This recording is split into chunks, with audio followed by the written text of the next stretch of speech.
Buenas noches con todos. Yeleida, ya iniciamos. Sí, ingeniero, ya doy la bienvenida. Buenas noches, bienvenidos a la conferencia técnica Sistemas de Vapor Limpio, realizada por IDIA, Instituto de Ingeniería Aplicada. Los días 12, 13 y 14 de abril se estará realizando el curso Técnicas de Operación y Mantenimiento de Calderos 12 horas, en horario de 6 de la tarde a 10 de la noche, por el ingeniero Rafael Calle. Y la siguiente semana, del 19 al 24 de abril, se realizará el programa de certificación para operadores de calderos con una duración de 24 horas. Son 4 módulos especializados dictados por 3 de nuestros especialistas. Si desean más información, nos indican a través del chat para enviarles a sus correos o WhatsApp. Y de igual manera, si conocen a alguna persona que se encuentren interesados en estos cursos, por favor, hacernos llegar la solicitud. Les invitamos a nuestra página web idia.org.pe, donde se publican los cursos programados mensualmente. Esta conferencia es auspiciada por Termodinámica S.A., especialistas en fluidos, equipos térmicos y automatización industrial. El expositor de la conferencia es el ingeniero Rafael Calle, ingeniero mecánico de Termodinámica S.A., con cursos de posgrados en tópicos de energía, administración de empresas, automatización y control.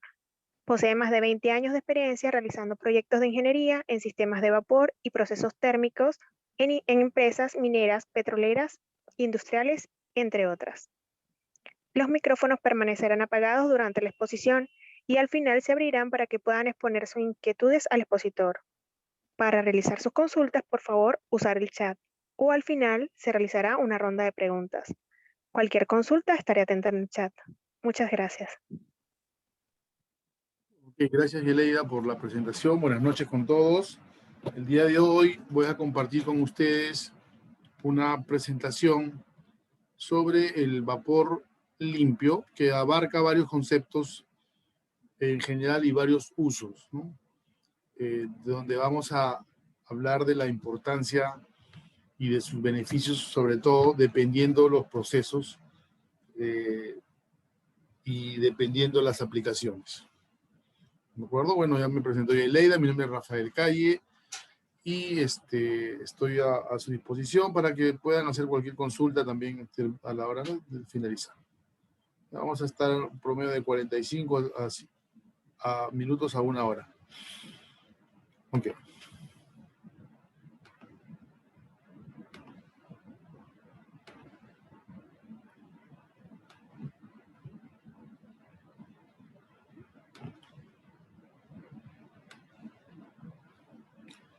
¿Me confirman, por favor, si se ve la pantalla y si se me escucha bien? Sí, ingeniero, se ve la pantalla. Vamos a hablar sobre estos temas de vapor limpio. Solamente un repaso que en el caso de las aplicaciones industriales, el vapor se forma del agua y donde nosotros tenemos estado líquido a presión atmosférica desde 0 grados hasta 100 grados.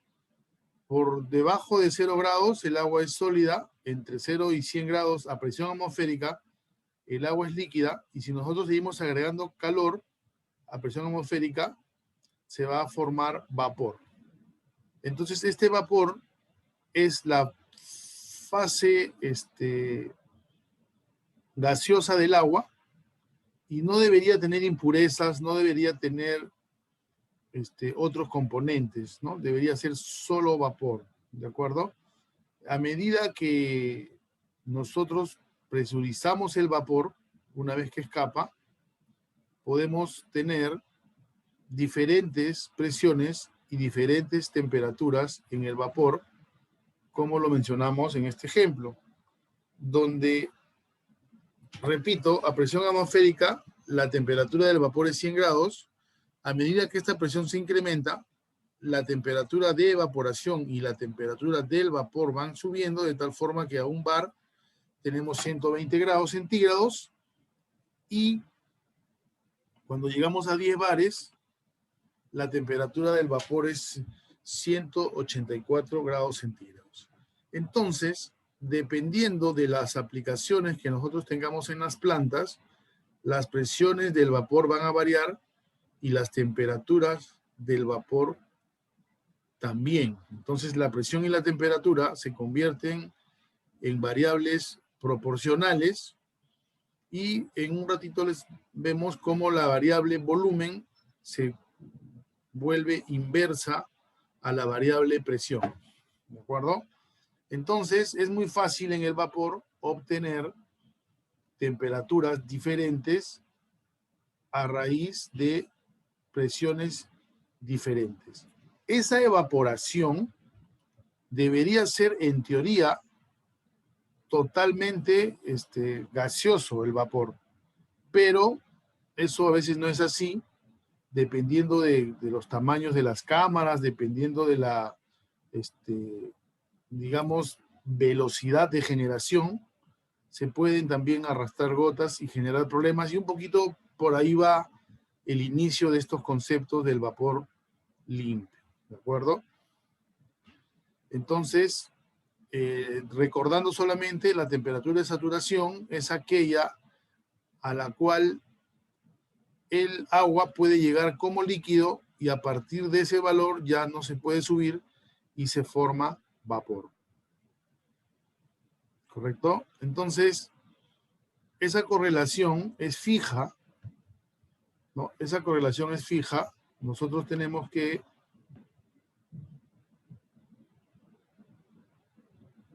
a presión atmosférica, el vapor se evapora a 100 grados centígrados, miren, a presión 0 bar, y a medida que se incrementa la presión, la temperatura va subiendo, pero no de manera lineal, sino se va achatando la curva, ¿correcto? Entonces, esta relación es así. A mayor presión, mayor volumen.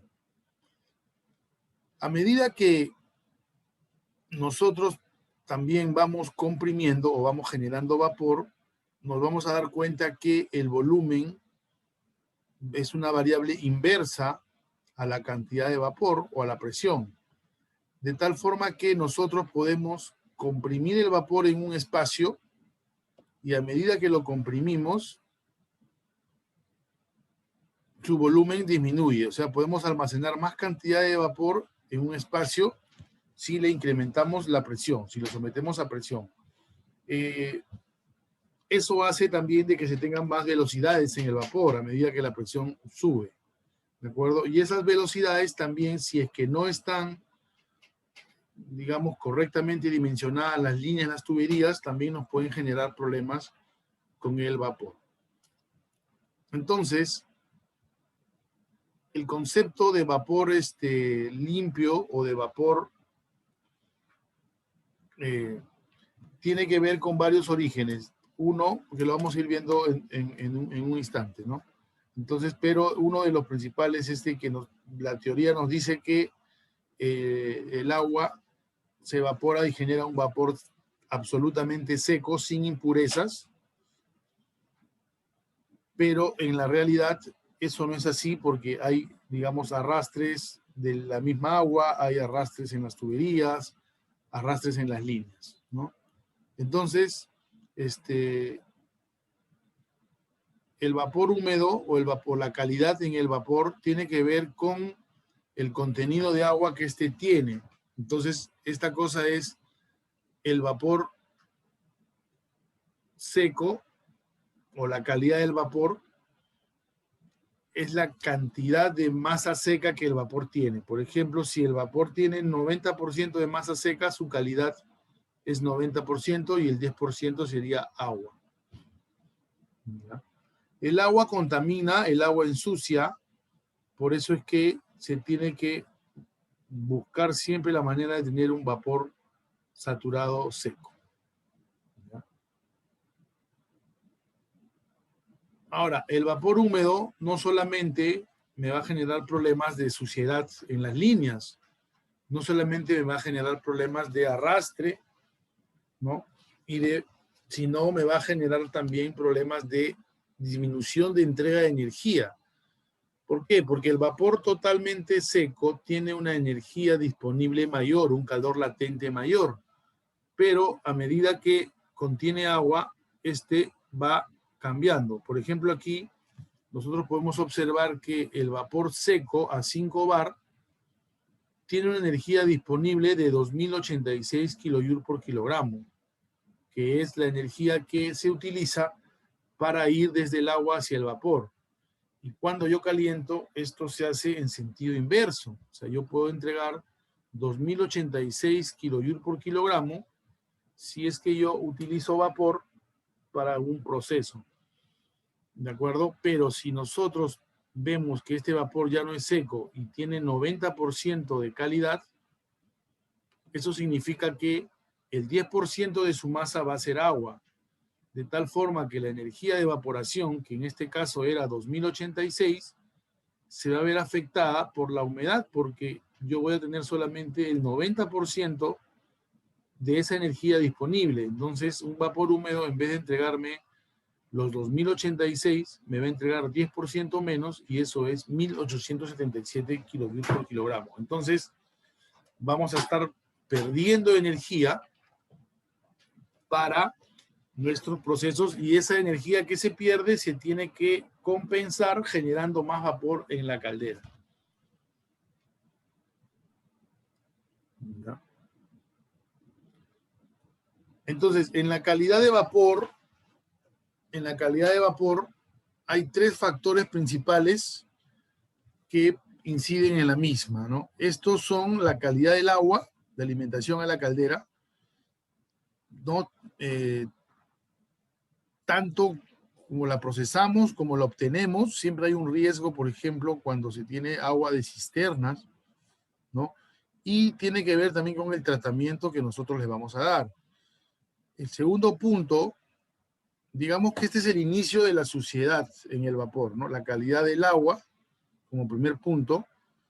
Los equipos de generación de vapor, como segundo punto. Eso significa el diseño de la caldera, por ejemplo, el diámetro de la tubería de salida de la caldera es muy importante, porque si yo tengo diámetros pequeños, voy a tener velocidades altas de salida y posibilidades de arrastre de suciedad y de agua mayores, ¿de acuerdo? Entonces, el diseño de una caldera, la cámara de vapor, también es importante. Y como tercer punto, tenemos el estado de las tuberías y de las válvulas en el sistema de vapor. Entonces, son 3 factores que podrían incidir mucho en la calidad del vapor. Entonces, el agua tiene que ser, pues, un agua adecuada para los calderos. Ahí hay que tener en cuenta el agua fuente, que es de dónde nosotros obtenemos el agua. Tenemos pozo, tenemos recepción de Sedapal, o de, si estamos en provincias, no sé, de Sedalib, en Trujillo,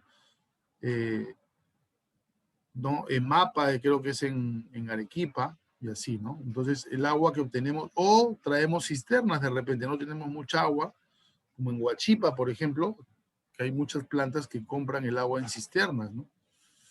Entonces, esa es la importancia del agua que vamos a obtener, porque en función de la calidad de esa agua se va a definir el tratamiento a seguir. Ahora, el agua tiene algunas particularidades, como son la dureza, que es el grado de incrustación que puede formar. Lo pueden ver en la figura del lado inferior, donde si el agua es muy dura, por ejemplo, va a formar incrustaciones, y esas incrustaciones también se pueden arrastrar, ¿no? Después, el agua tiene sólidos totales, que es el contenido de lodos que puede tener el agua. Cuando estos sólidos se incrementan en un valor mayor al permitido, se va a saturar el agua dentro de la caldera y nos va a producir arrastre. Y eso lo podemos ver aquí, ¿no? La alta concentración de sólidos en la caldera, ¿no?, nos va a producir saturación en el agua. Eso va a generar espumación, y esa espumación se va a ir con el vapor en forma de sólidos. El vapor se va a volver sucio y nos va a ensuciar, digamos, ¿no?, las válvulas de control, las trampas de vapor, los intercambiadores. ¿De acuerdo? Entonces, y si la cámara de vapor, por ejemplo, como les decía hace un rato, en la caldera es pequeña también, eso, y el diámetro de salida no es el adecuado, entonces eso va a ayudar a la formación de arrastre. Entonces acá hay una cosa, como dicen, no se trata de limpiar, sino se trata de no ensuciar. Entonces, una cosa es lo que produce o lo que sucede dentro de la caldera, y otra cosa es lo que pasa ya saliendo de la caldera, cómo yo puedo prevenir, ¿no? Poner filtros, por ejemplo, es un paliativo, una garantía de que yo no voy a tener problemas, pero lo ideal es generar un vapor lo más limpio posible en el equipo, ¿no? Que no salga arrastre, que no salga suciedad de la caldera, y eso depende del tratamiento de agua, ¿de acuerdo? Ahora, ¿de qué vale, por ejemplo, una caldera que esté bien tratada el agua, no tiene arrastre, pero toda la tubería está corroída, tiene muchos años y está en mal estado? Entonces, lo bien que trabajas acá no lo va a complementar la tubería de distribución hacia los equipos, porque vas a tener problemas, ¿de acuerdo? Entonces, en un circuito de vapor hay que trabajar de la mano, tanto en la generación, que es asegurar que el vapor salga limpio desde la caldera, y trabajar en la distribución, que es pues los diámetros, el aislamiento,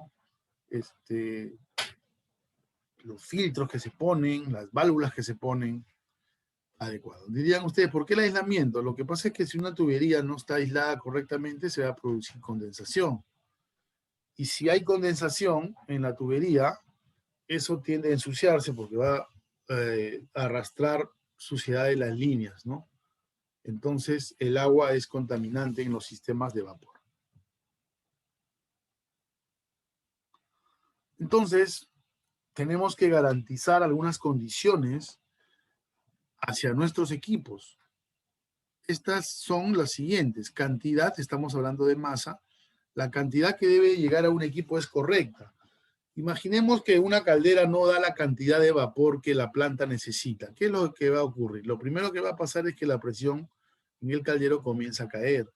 Y si la presión en el caldero cae, las posibilidades de arrastre aumentan exponencialmente, porque voy a mandar vapor con sólidos, con humedad, ¿no?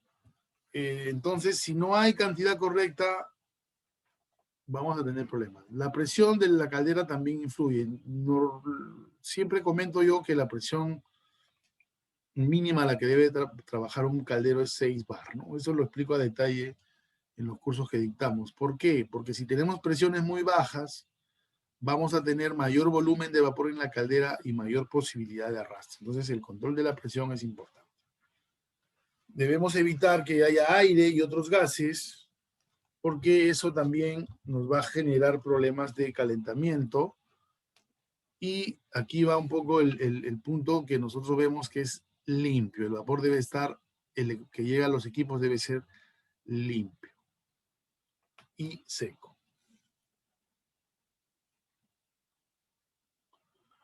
Entonces aquí vienen varios conceptos de vapor, ¿no? El vapor de planta, que es el vapor estándar, ¿de acuerdo?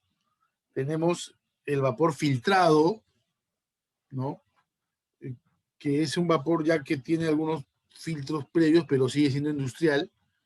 Tenemos el vapor culinario o vapor limpio, ¿no? Que es un vapor que se utiliza para reducir riesgos de contaminación en muchas industrias, ¿de acuerdo? Entonces, hay una serie de productos que se utilizan para el vapor limpio. Aquí, por ejemplo, ya los materiales a utilizar son de acero inoxidable, ¿no? Y finalmente tenemos el vapor puro, ¿de acuerdo? Pero si yo quiero tener un vapor puro, el agua que debo usar para generarla debe ser un agua pura, ¿no? Estamos hablando de casos de agua de grado inyectable, WFI.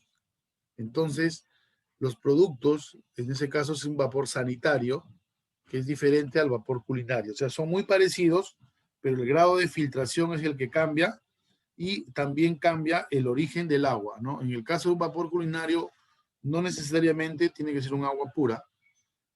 En el caso de un vapor sanitario, sí tiene que ser agua pura, ¿correcto?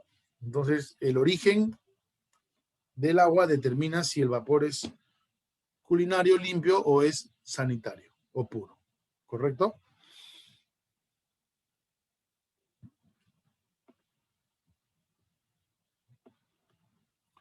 Entonces, en un vapor de planta, el filtrado es importante.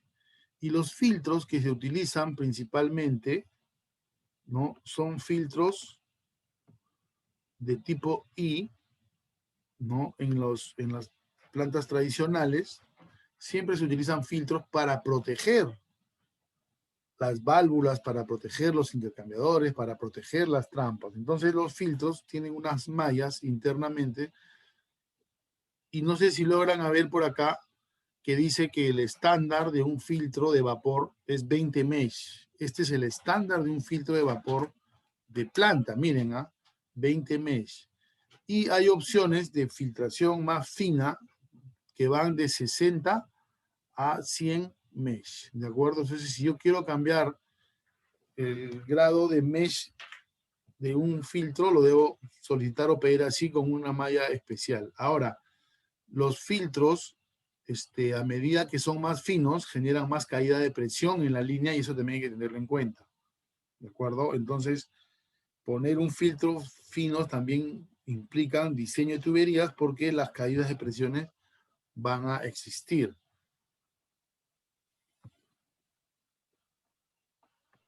Le voy a explicar entonces qué es el mesh, qué es el número de mesh. El número de mesh es la cantidad de agujeros que existen en una malla en forma lineal, ¿no? Por ejemplo, si yo tengo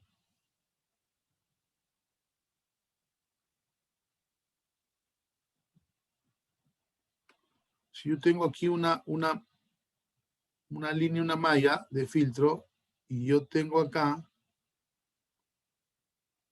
así, 1,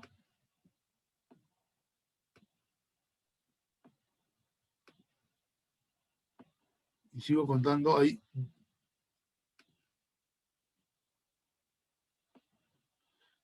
10 agujeros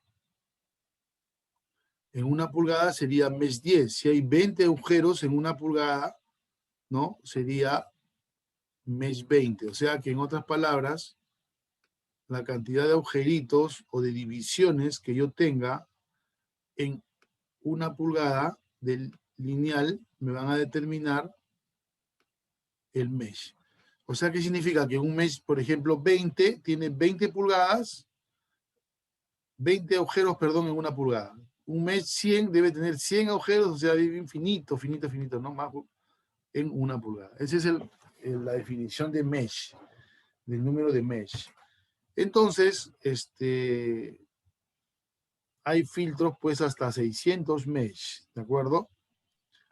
Otra unidad que se usa para la filtración son los micrones, que ya es algo más fino, ¿no? O sea, el mesh es la cantidad de huecos que hay, y el micrón en los filtros es el tamaño de la partícula que deja pasar, ¿correcto? De tal forma que las micras o micrones son inversos a los mesh.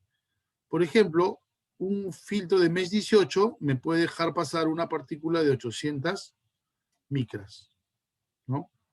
O sea, yo puedo decir, un filtro de 800 micrones, entonces, es un filtro, digamos, no tan fino. Pero si yo voy subiendo acá, el mesh 600, que sería un filtro fino, una malla con muchos agujeros, equivale a un filtro de 25 micras. ¿Qué quiere decir esto? Que solamente va a dejar pasar partículas de 25 micras, ¿de acuerdo? Entonces, eso es así. En la siguiente tabla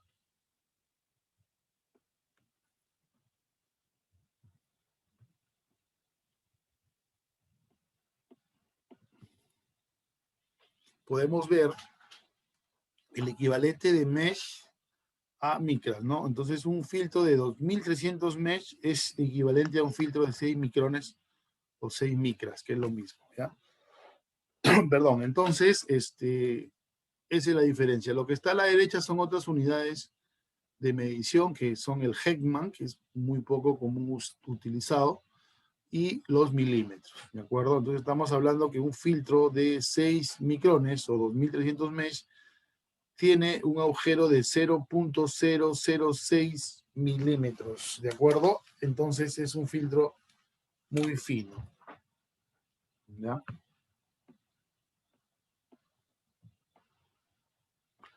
Para lo que son vapores especiales o vapores culinarios, ya los elementos que se utilizan son de acero inoxidable y son especiales, ¿de acuerdo?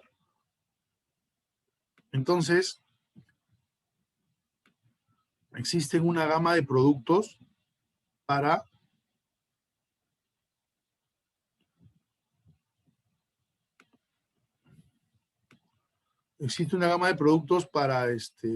digamos, el uso en sistemas sanitarios.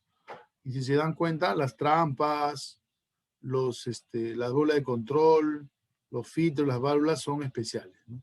Y al final vamos a ver también que existen equipos para generación de vapor puro. Entonces,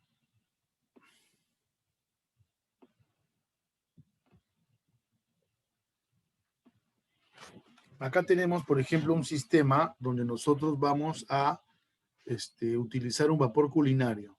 El vapor culinario llega hasta 2.5 micrones, ¿de acuerdo? Como mínimo, ¿no? Y el vapor puro llega hasta 1 micrón. ¿Ya? Esa es la diferencia en los filtros, ¿de acuerdo? La otra diferencia le dije que era el agua que se va a utilizar.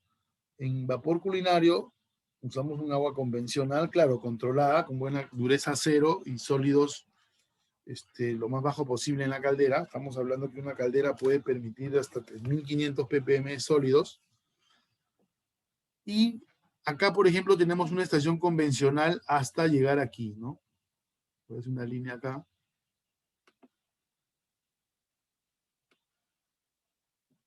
Hasta llegar acá, ¿no? ¿De acuerdo?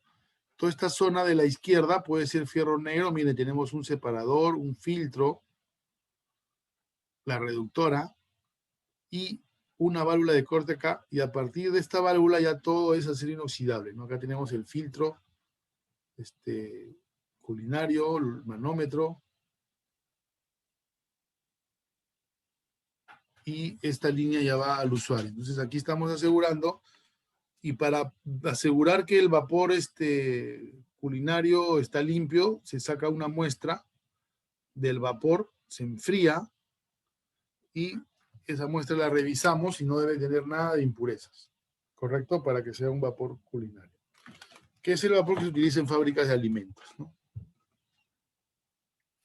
Chocolate, bebidas.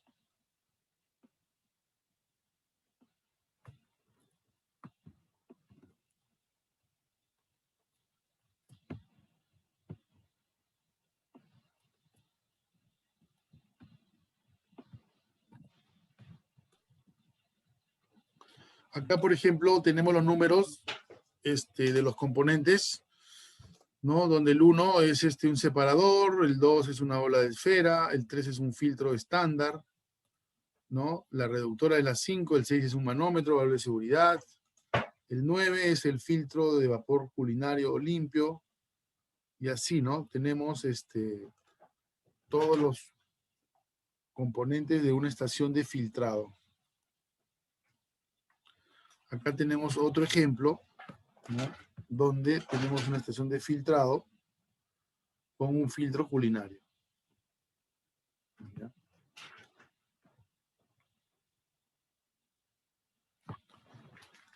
Los filtros de vapor culinario tienen una capacidad. Esa capacidad depende de la presión. Y no necesariamente coinciden con el diámetro de la línea.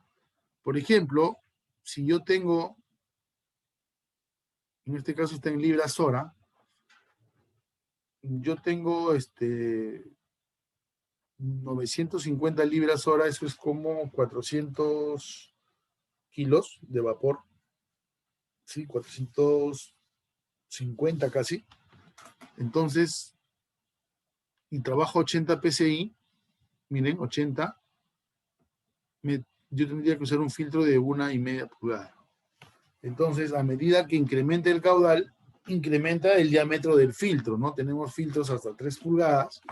En este caso son filtros que llegan a 2.8 micrones, ¿no? El cuerpo y el elemento son de acero inoxidable y tienen una conexión muy sencilla, que es un triclamp que está aquí para poder sacar el elemento y limpiarlo y revisarlo. Entonces, estos elementos se revisan y se limpian, inclusive se pueden llegar a esterilizar con autoclaves para regenerarlos y volverlos a utilizar. ¿De acuerdo? Entonces, esos son los filtros culinarios. El cuerpo es inoxidable, el elemento también dice acero inoxidable.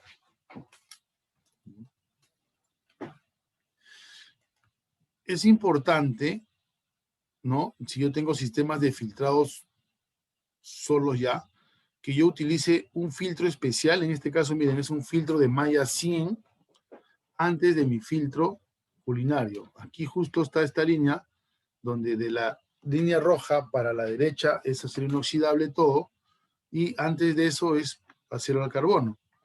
Pero tenemos un separador de humedad justamente para garantizar o paliar un paliativo de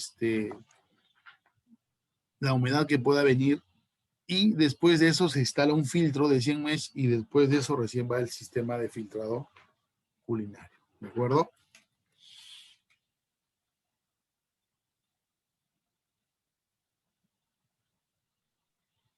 Es importante aquí poner este separador de humedad porque nos va a asegurar que la humedad que viene no arrastre suciedad y no dañe el elemento, no dañe el filtro.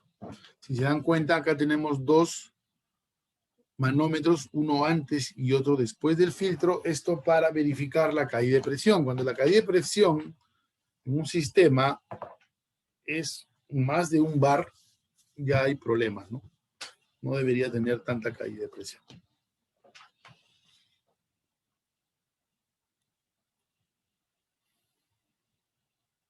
¿Ven? Si la caída de presión llega de 10 a 15 psi, o sea, llega hasta 1 bar, y hay que dar mantenimiento al elemento. Y esos elementos se verifican mecánicamente.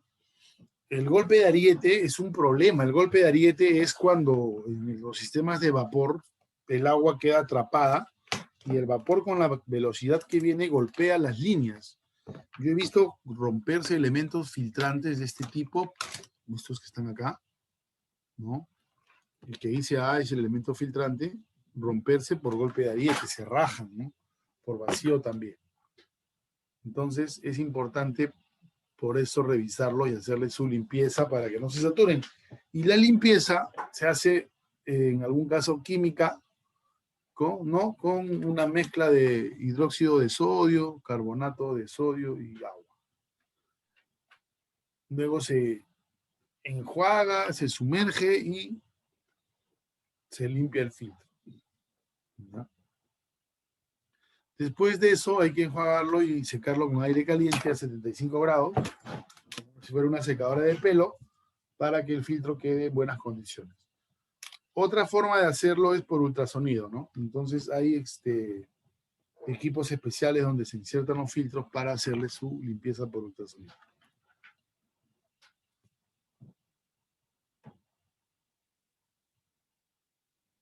En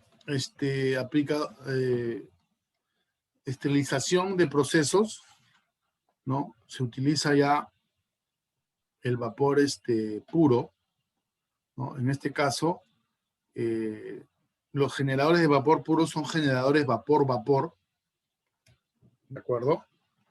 Y si se dan cuenta, aquí entra agua pura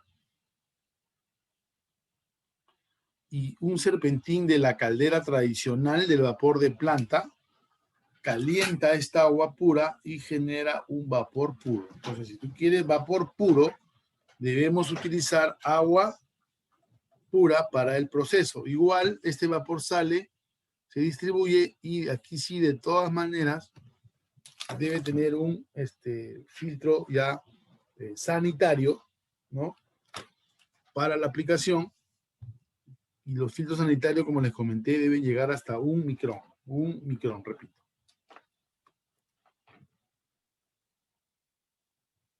Entonces acá tenemos los separadores de humedad, que son equipos que internamente tienen unos álabes o unas divisiones donde el vapor va a chocar y no lo va a dejar salir o continuar su camino, va a chocar en esta placa. Entonces toda la parte húmeda se va a ir por densidad hacia el inferior y el vapor seco va a sobrevivir por acá y va a irse sin partículas de humedad, sin suciedad. ¿De acuerdo? Es importante el uso de los filtros previos a los filtros especiales, como le dije hace un rato, porque esto nos va a ayudar a que nuestros equipos se desgasten menos, trabajen menos. Los enfriadores de muestras son equipos que nos sirven para condensar el vapor, y el vapor que se condensa debe ser un vapor limpio. Si a la hora que nosotros condensamos ese vapor de las muestras que sacamos, y le encontramos partículas, le encontramos humedad, significa que el vapor no se está generando de manera correcta, ¿de acuerdo? Entonces este es un enfriador de muestras o un sound cooler.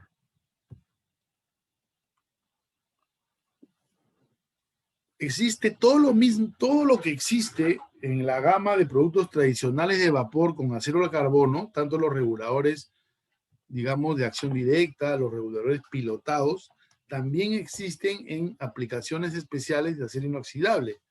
Entonces, si nosotros tenemos productos que están en contacto con el vapor, ya hay que utilizar estas reductoras especiales, los filtros especiales.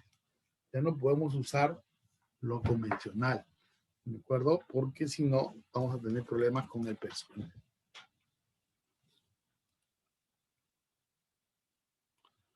Entonces aquí viene la pregunta, ¿el vapor es puro?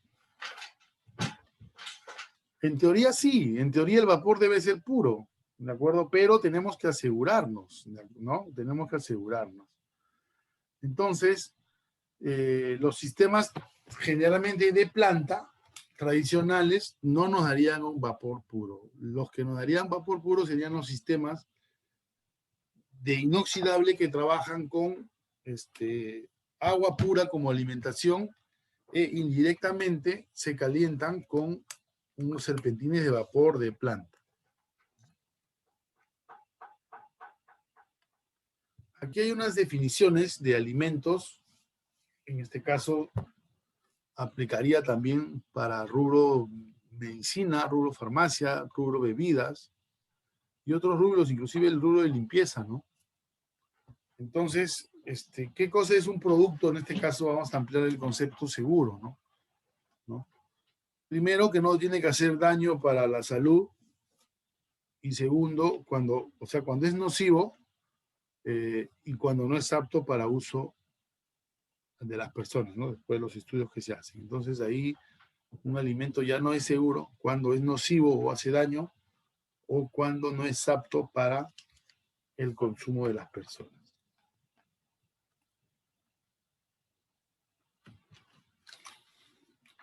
Entonces, estos alimentos o productos no seguros nos van a dar una deficiencia, inclusive pérdida de tiempo para los productos y para los procesos. Acá hay unas siglas que están en español, que es el APPCC, y que en inglés es el sistema HAP, ¿de acuerdo? O sea que es algo que hemos visto por todo lado, pero a veces no lo recordamos de nombre, ¿no?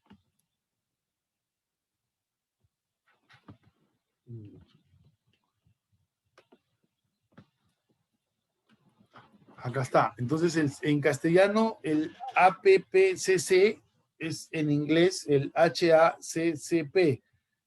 Como HACCP es más conocido. ¿Qué significa esto? Es un análisis de peligros y puntos críticos de control.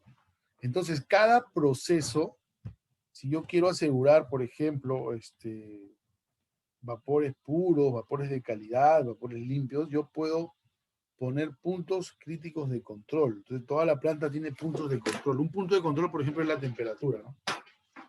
Y en inglés, APPCC es el HAP, del inglés es Hazard, que es peligro, Análisis Critical Control Point, o sea, análisis de puntos críticos de control y peligros. ¿De acuerdo? Hay plantas a las que yo visito y veo que dice, no, punto de control, HACCP, ¿no? Los peligros a los que pueden estar expuestos los materiales son los biológicos, son bacterias, ¿no? Los químicos, ¿de acuerdo?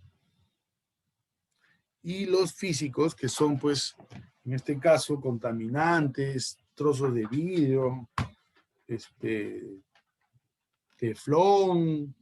El teflón es muy contaminante. En todas las redes que yo veo, a veces la gente le pone demasiado teflón, demasiado formador de empaques y eso se va en la línea, ¿no? Entonces hay que tener mucho cuidado a la hora de usar esos productos o los contaminantes físicos que podemos encontrar en los sistemas.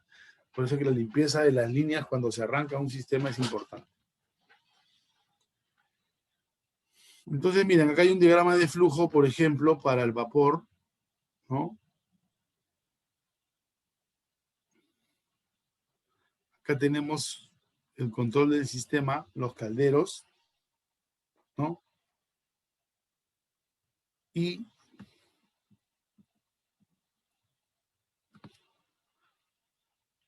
todo el sistema de limpieza, ¿no? El SIP en este caso, y tenemos los puntos de control que están ahí marcados, ¿no? Donde acá dice Clean in Place, que significa SIP, ¿no? Es de 75 a 80 grados y controles del sistema de vapor. Entonces es un diagrama donde tenemos puntos críticos de control para el proceso. ¿De acuerdo? Los filtros sanitarios, les dije que son aquellos cuyos elementos llegan hasta 1 micrón, ¿de acuerdo? Para que sea sanitario, ¿de acuerdo? Si es que tienen otros micronajes más altos, ya no son sanitarios, ¿no? Porque para que sea sanitario o estéril, tiene que garantizar 1 en 1 millón la probabilidad de que pase alguna bacteria, ¿no? Entonces, los filtros ya son construidos en 316, ¿no? En el cuerpo, y tienen diferentes tamaños y medidas. Todos vienen con su conexión CLAN, acá como están, viene la figura, que es muy fácil de abrir, y son 2 piezas separadas, ¿no? El housing o el filtro, el elemento, el housing o el hogar del filtro, y el elemento filtrante, ¿no? El elemento filtrante. Yo he visto rajarse estos tubos muchas veces por demasiada velocidad en el diseño o también por exceso de presión, ¿no? En el sistema. O por saturación también se malogran y se rajan. ¿Ya? Ahora, para generar vapor puro, hay algunas calderetas o generadores de vapor que pueden ser, en este caso es un horizontal, pero miren el detalle. Este vapor se genera con vapor de planta.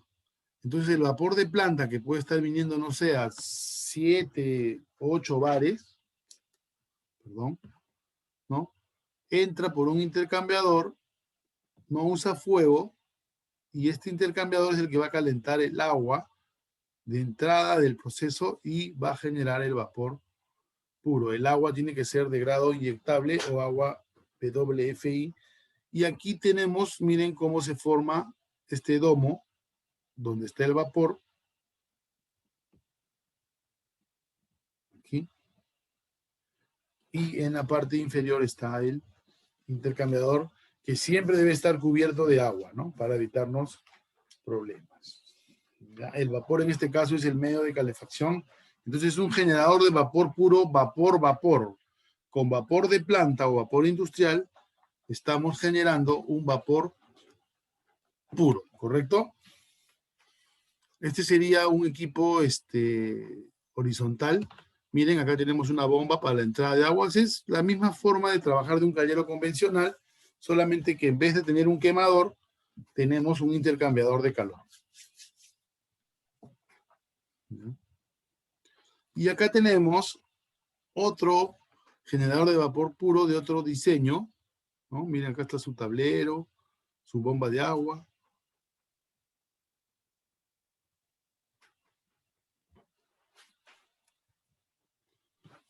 Y control de la presión, acá, cosa que si ya tenemos presión, cerramos la válvula de calentamiento, ¿no? El nivel de agua controlado, y aquí sale el vapor puro, ¿no?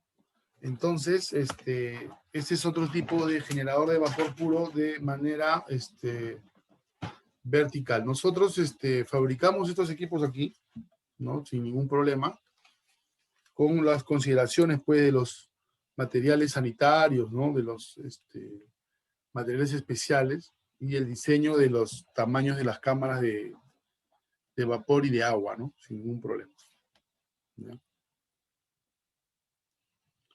Ok, entonces, no sé si hay algunas consultas. Acá tengo un resumen, ¿no? De lo que hemos visto. Hemos visto el vapor en planta, que es el vapor que sale de las calderas convencionales. El vapor filtrado, que es ya en las tuberías estándar, los filtros que ponemos con un determinado mesh, ¿no? ¿Por qué? Porque hay mucha suciedad de por sí en las tuberías y tenemos que evitar, pues, o prevenir que cualquier partícula pueda llegar a una bomba, pueda llegar a un reductor, pueda llegar a a una bola de control, ¿no? Entonces, ese sería el vapor filtrado. El vapor limpio o culinario, que sería el vapor de 2.5 micrones, y el vapor puro, que llegamos a 1 micrón. Entonces aquí están las aplicaciones, ¿no? Calentamiento en general, vapor de planta, vapor filtrado, se usa de manera indirecta en alimentos y bebidas. Todo lo que es vapor directo ya a procesos tiene que ser limpio o culinario. Ejemplo de aplicaciones, humidificación de ambientes, por ejemplo, en cuartos de masa para fermentar, en donde yo quiero poner humedad, ¿de acuerdo?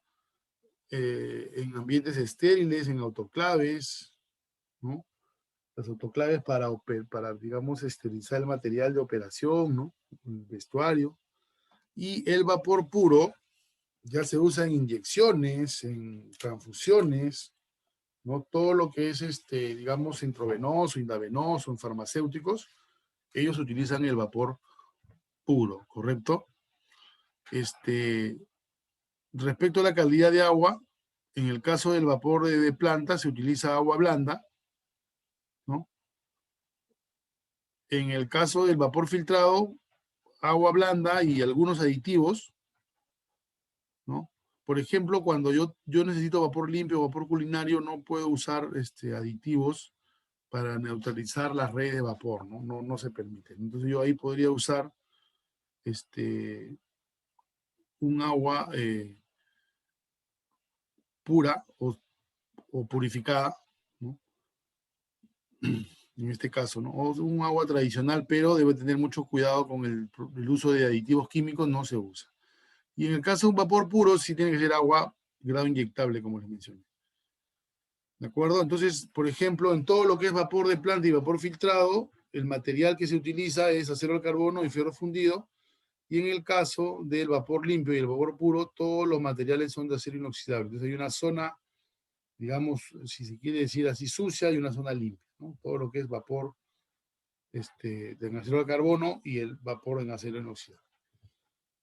¿De acuerdo? Y si nosotros queremos garantizar la calidad del vapor, en estos casos, yo tengo que garantizar el uso de separadores, de purgas, que no tenga arrastre en mi agua, pero aquí, en este caso, yo debo utilizar o asegurar siempre alta calidad en la generación de el agua que vamos a usar para producir el vapor.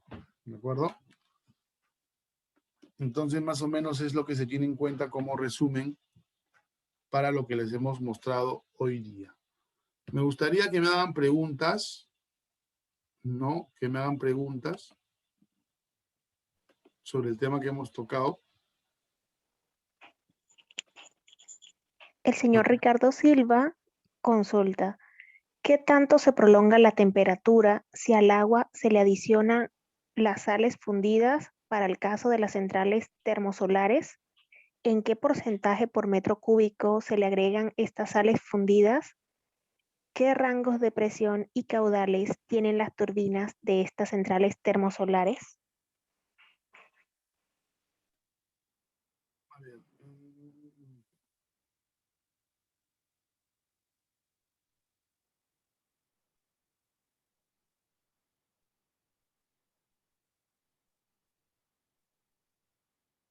no entiendo mucho tu pregunta. ¿Qué tanto se prolonga la temperatura si al agua se le adiciona las sales fundidas?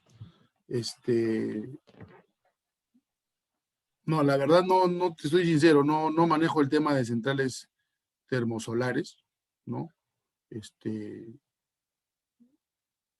Pero el agua que se utiliza en toda central tiene que ser tratada, ¿no? Ahora, la temperatura siempre tiene que ser la mayor posible, pero eso no tengo conocimiento, la verdad, para qué yo le agregaría sales para aumentar la temperatura, ¿no? Este, ¿Por qué? Porque en toda central, ¿no? Se produce, pues, digamos, por el calentamiento de la energía, en este caso el sol, se va a producir eh, los vapores, ¿no? Pero no sabría responderte, la verdad. No es un tema que aplique. Los diferentes filtros tienen un drenaje para purga. Y ¿Los filtros culinarios y sanitarios tienen su drenaje? todos los filtros tienen un drenaje que se utiliza una trampa especial. En el caso de los filtros especiales, de los filtros de culinarios y los sanitarios, tienen un drenaje para purga y se obliga a poner una trampa, ¿de acuerdo? En el caso de los filtros de línea en acero al carbono, tienen un tapón para purga y no se le pone una trampa ahí. Pero en el caso de los filtros, y regreso aquí, mira, vamos a ver los dibujos, ¿no? Por ejemplo, aquí si te das cuenta, este housing tiene un drenaje, ¿no? Para poner una trampa, ¿no? Y si tú observas los diagramas, por ejemplo, aquí hay un filtro especial,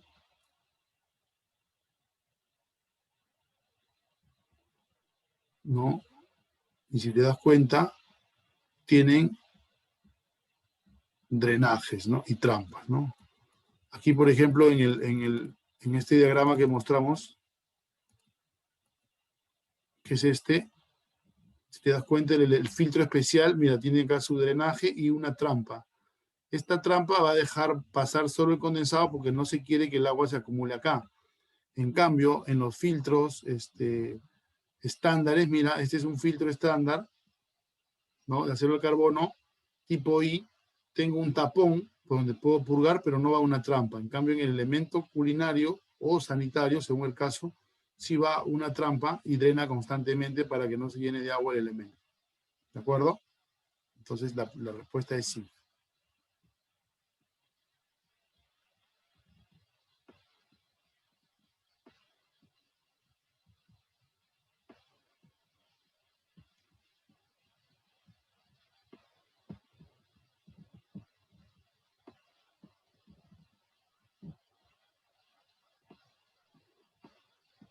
¿Alguna otra consulta? ¿Cada cuántos metros de longitud de tubería se requieren filtros y trampas? Los filtros se ponen antes de cada elemento en un sistema de planta tradicional, ¿de acuerdo? Antes de cada trampa, por ejemplo, y antes de cada válvula reductora, van filtros, ¿no? En las redes de vapor, ¿no? Y si tengo aplicaciones especiales donde quiero un vapor más filtrado, se ponen los culinarios o los sanitarios. ¿de acuerdo? En el caso de los filtros no hay longitud, simplemente es en el caso de proteger alguna reductora, alguna trampa, ¿no? O algún proceso, ¿ya? En el caso de las trampas, normalmente en los sistemas de vapor, las trampas van entre 30 a 50 metros para drenar la humedad de las tuberías.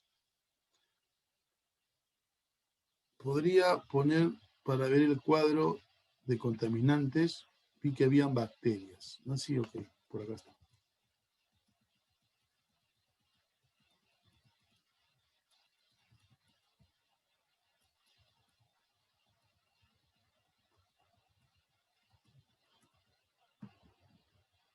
Mira, por ejemplo, lo que quiere decir esto, a veces hay estancos, hay contaminación, ¿ya? En los sistemas, ¿no?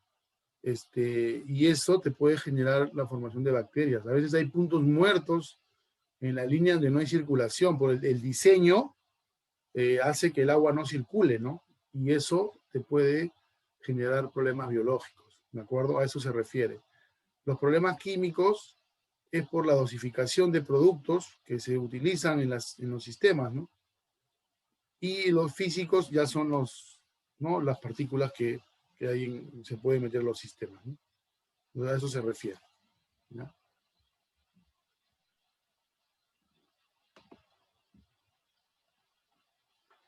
¿Hay formación de sarros en el sistema? Mira, en el sistema de vapor casi no. La formación de sarro se da en el caldero, ¿de acuerdo? Si nosotros no tratamos bien el agua y el agua tiene dureza, entonces los tubos de los calderos van a estar como una foto que les mostré, que la estoy buscando aquí y que es esta, ¿no? Miren esta foto. Entonces, el sarro se le conoce a la incrustación. ¿Y quién me da incrustación? El agua dura. Entonces, el vapor, por ejemplo, no incrusta, pero el agua sí. Entonces, si yo tengo un agua dura en el caldero y voy a arrastrar esa agua dura, esta incrustación se va a ir a la línea y sí se puede pegar a las tuberías. Pero la posibilidad de formación de sarro es más en el caldero que en el sistema, ¿de acuerdo? Que en las líneas.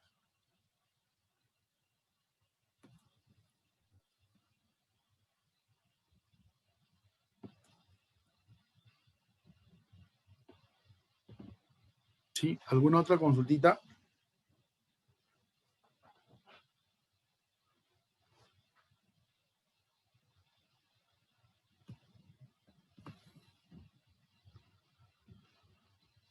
Esto es muy importante, sobre todo por la protección de tanto de los procesos como la protección de los equipos, ¿no? Entonces, un poquito mostrar la idea es de que hay filtración básica, que siempre se tiene que usar, ¿no? Una filtración básica, y también hay ya filtración más especializada. Y en este caso, por ejemplo, los laboratorios, los hospitales, las clínicas, ¿no?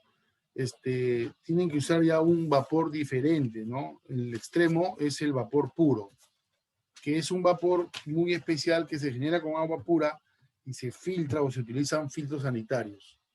Entonces, como mostraba en el resumen final, tenemos una filtración básica para proteger equipos en planta, ¿no? Que sería entre el vapor de planta y el vapor filtrado.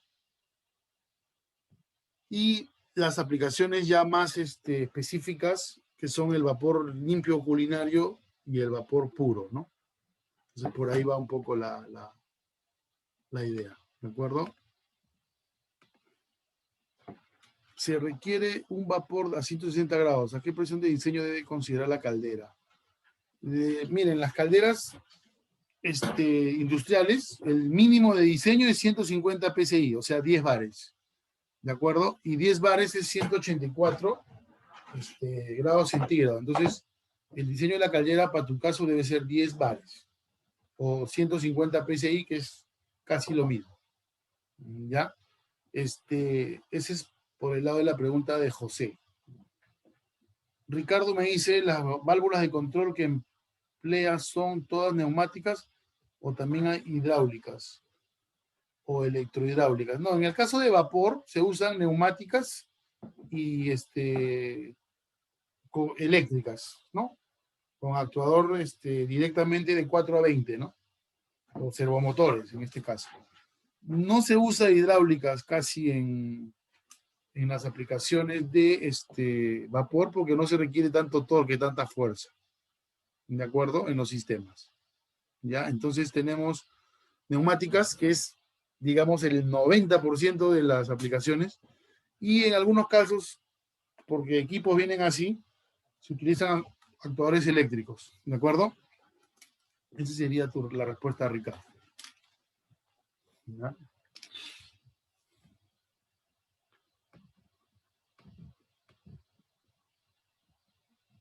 Y Ricardo, voy a leer sobre las centrales termosolares, ¿no?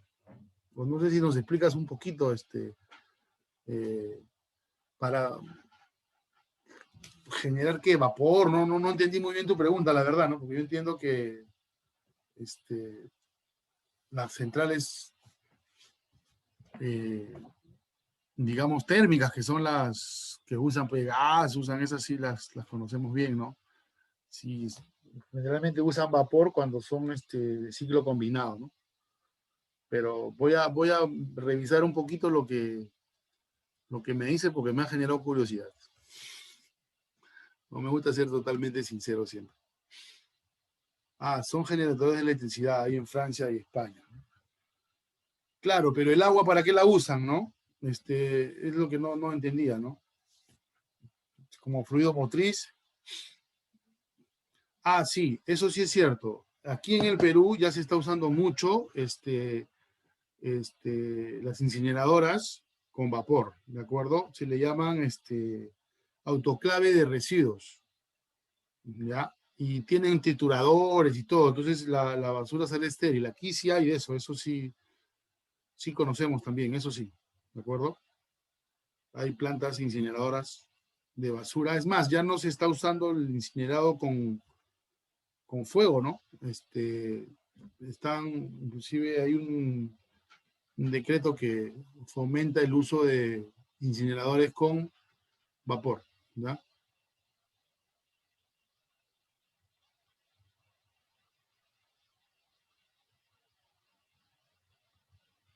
Ok. ¿Alguna otra consulta?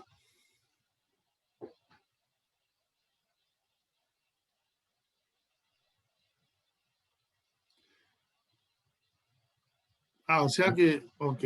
O sea, generan vapor con las celdas térmicas y con eso, generan energía en las turbinas. Ok.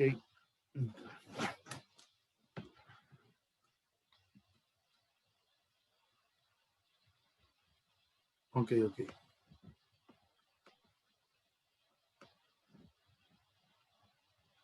¿Alguna otra consulta?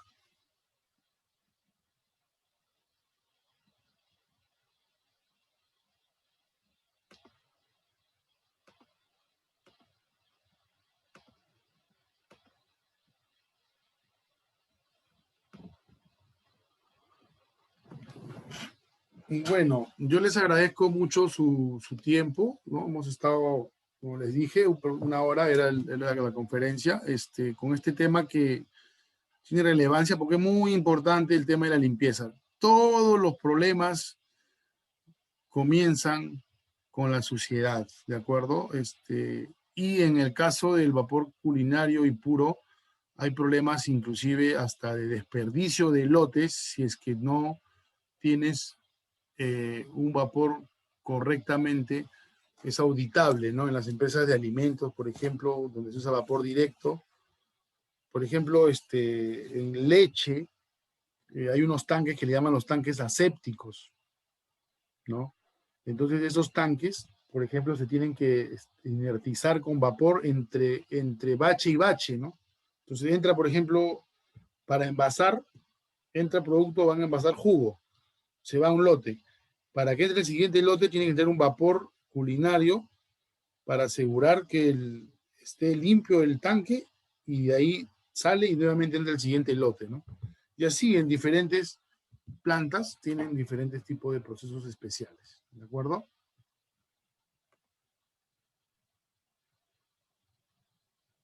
¿En las calderas usan termocuplas o qué sensor de temperatura? Normalmente lo que pasa es que en las calderas para generar vapor o de vapor puro, lo que se controla es el nivel, ¿no? La temperatura se mide, por ejemplo, en la salida, ¿no? En la entrada de agua, pero en las calderas se trabaja por nivel. Y presión es lo que se mide, no se mide temperatura, se mide presión. La variable a medir siempre es presión, ¿de acuerdo? Y por, digamos, relación con la presión se saca la temperatura. Así se trabaja en el estándar en calderas de vapor. ¿Ya?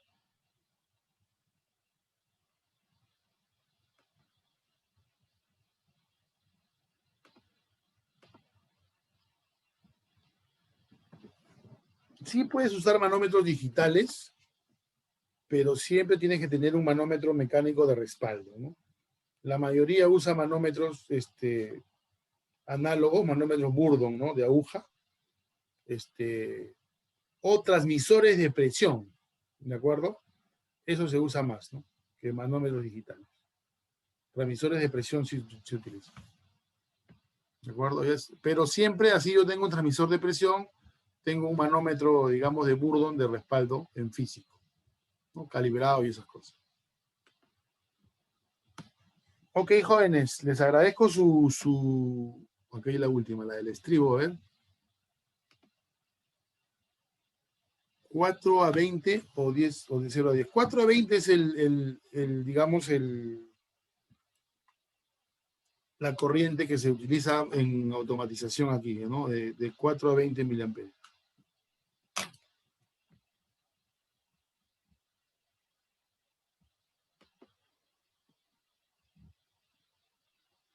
Ok, no sé si alguien tiene un comentario. No sé si alguien tiene un comentario. Si no, yo les agradezco una vez más su participación y cualquier cosita me pueden escribir. Aquí les voy a poner aquí viendo, ya vimos las preguntas, ¿no? Y aquí tienen mis datos, mi correo, mi celular, ¿no?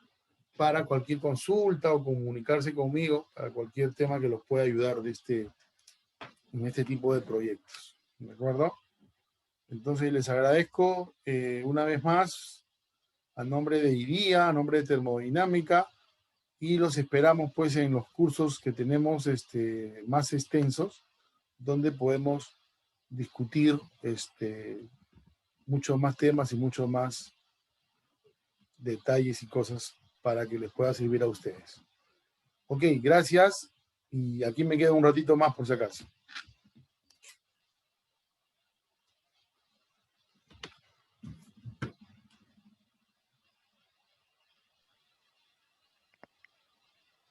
Muchas gracias a todos por su participación. Les recordamos 12, 13 y 14 de abril el curso Técnicas de Operación y Mantenimiento de Calderos, 12 horas. Y del 19 al 24 de abril el programa de certificación para operadores de calderos. Muchas gracias. Buenas noches.